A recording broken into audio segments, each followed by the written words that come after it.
നമ്മുടെ കുഞ്ഞുമക്കളൊക്കെ ഇങ്ങനെ ആയിരിക്കില്ലേ, കൂർക്കും കൊണ്ട് എന്നാൽ അവർക്ക് വേണ്ട, അല്ലെങ്കിൽ തുപ്പിക്കളയും. എന്തൊക്കെ അവർ ചെയ്യാൻ പറ്റുമോ അതൊക്കെ ചെയ്യും. അതെ, എൻ്റെ മോളും അങ്ങനെ തന്നെയാണ്. അപ്പം ഞാൻ എന്ത് ചെയ്തു, പല റെസിപ്പീസും കുട്ടികൾക്ക് ഈ പ്രായത്തിൽ കൊടുക്കാൻ പറ്റുന്ന പല ഫ്രൂട്ട്സും വെജിറ്റബിൾസും ഒക്കെ കൊടുത്ത് പരീക്ഷണം ചെയ്തിട്ട് കുറേ റെസിപ്പിയിൽ നിന്ന് സക്സസ് ആയ 2-3 റെസിപ്പീസാണ് ഞാനിപ്പോൾ വീഡിയോസ് അപ്ലോഡ് ചെയ്തിട്ടുണ്ട്.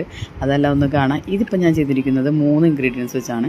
ഒരു സ്വീറ്റ് പൊട്ടാറ്റോ, ക്യാരറ്റ്, ഒരു അര റോബസ്റ്റ് പഴം.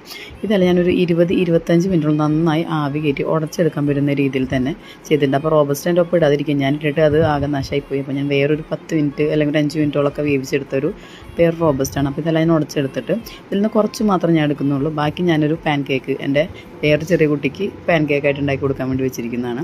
അപ്പോൾ അതിനുശേഷം അത് മിക്സിയുടെ ജാറിലേക്ക് മാറ്റി കുറച്ച് ചൂടുവെള്ളം കൂടി ആഡ് ചെയ്ത്, മധുരത്തിൻ്റെ ഒന്നും ആവശ്യം വരുന്ന നമുക്ക് ക്യാരറ്റും സ്വീറ്റ് പൊട്ടാറ്റോയിലും ഉള്ള മധുരം ഉണ്ടല്ലോ, നല്ല വൈറ്റമിൻ റിച്ച് ആയിട്ടുള്ള കുറുക്കാണ്. അപ്പോൾ നിങ്ങൾ ആദ്യം കുട്ടികൾക്ക് കുറച്ചൊന്ന് കൊടുത്തു നോക്കുക. കാരണം നമ്മൾ എന്ത് ഫുഡ് കൊടുക്കുമ്പോൾ അവർക്ക് ഓക്കെയാണ്, അലർജി ഇല്ല എന്നൊക്കെ നമ്മളൊന്ന് ഉറപ്പ് വരുത്തണം. അപ്പോൾ എൻ്റെ മോള് തലയാട്ടേനും കൂടിയും ആൾ കുടിച്ചു. അപ്പോൾ ഈ റെസിപ്പി സക്സസ് ആണ്. അപ്പോൾ ഇതിൻ്റെ തന്നെ പാൻ കേക്ക് ഞാൻ അടുത്ത വീഡിയോയിൽ പോസ്റ്റ് ചെയ്യുന്നുണ്ട്. അപ്പോൾ എല്ലാവരും ഫോളോ ചെയ്യുക, റെസിപ്പീസ് സേവ് ചെയ്യുക. Okay, by.